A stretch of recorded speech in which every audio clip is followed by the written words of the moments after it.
Pence pays tribute to fallen and heroes from Texas massacre.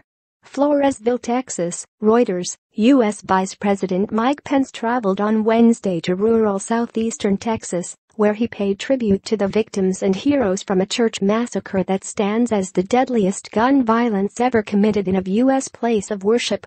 Pence and his wife, Karen, were welcomed with cheers and applause from as many as 2,000 people who filled half of a high school football stadium in Floresville, Texas, for the prayer vigil, about 13 miles from the scene of Sunday's carnage in the town of Sutherland Springs. We gather tonight to offer our deepest condolences, and I offer the condolences of the American people to all those affected by the horrific attack that took place just 3 days ago, Pence told the crowd. The vice president was joined by a group of dignitaries that included Governor Greg Abbott, U.S. Attorney General Jeff Sessions, and U.S. Senator Ted Cruz of Texas. Pence was called upon to fill the role of America's consular-in-chief in the absence of President Donald Trump, who has been out of the country on a state visit to Asia since before the shooting rampage. President Trump wanted to come to Texas tonight to tell all of you, we are with you, the American people are with you. And as the president said Sunday from halfway around the world, we will never leave your side, Pence said to rousing applause. Earlier, he met with wounded survivors and family members of the victims. Authorities have put the death toll at 26, including the unborn child of a pregnant woman who is among those killed. The number of children slain at the First Baptist Church in Sutherland Springs otherwise stood at 8. Whatever animated the evil that descended on that church last Sunday, if the attackers' desire was to silence their testimony of faith, he failed, Pence said to Cheers. The killer, Devin Kelley, 26, dressed in black and wearing a human skull mask, stormed into the church sanctuary and opened fire on worshippers with a semi-automatic assault rifle. Kelley himself was shot twice by another man, Stephen Wilford, who lived nearby, and confronted the assailant with his own rifle when the gunman emerged from the church.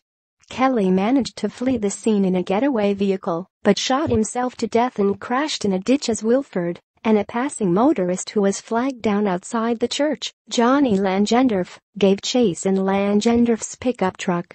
Pence saluted the police, emergency personnel and doctors who had tended to the wounded, as well as the bravery of those Texas heroes, Wilford and Langendorf, who pursued the attacker in a high-speed chase and saved the lives of Americans as a result.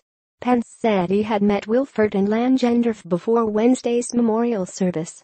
Preceding Pence to the microphone, Governor Abbott also praised Wilford, drawing a standing ovation when he declared, "Thank God there was a neighbor who helped save lives on that day." The comments from both politicians were enthusiastically received by the crowd. It was beyond good. People were hungry for what they were saying, Beverly Perez, a retiree from nearby Atkins, Texas. The community is rallying around those who are hurting. We hurt with them. No mention by name was made of Kelley, a former Air Force airman who was convicted by court-martial and served a year in military detention for assaulting his first wife and infant stepson in 2012. Police records show he also escaped briefly from a mental hospital in New Mexico while facing those charges. Authorities have said Kelley was more recently embroiled in a domestic dispute involving the parents of his second wife and threatening messages he had sent to his mother-in-law.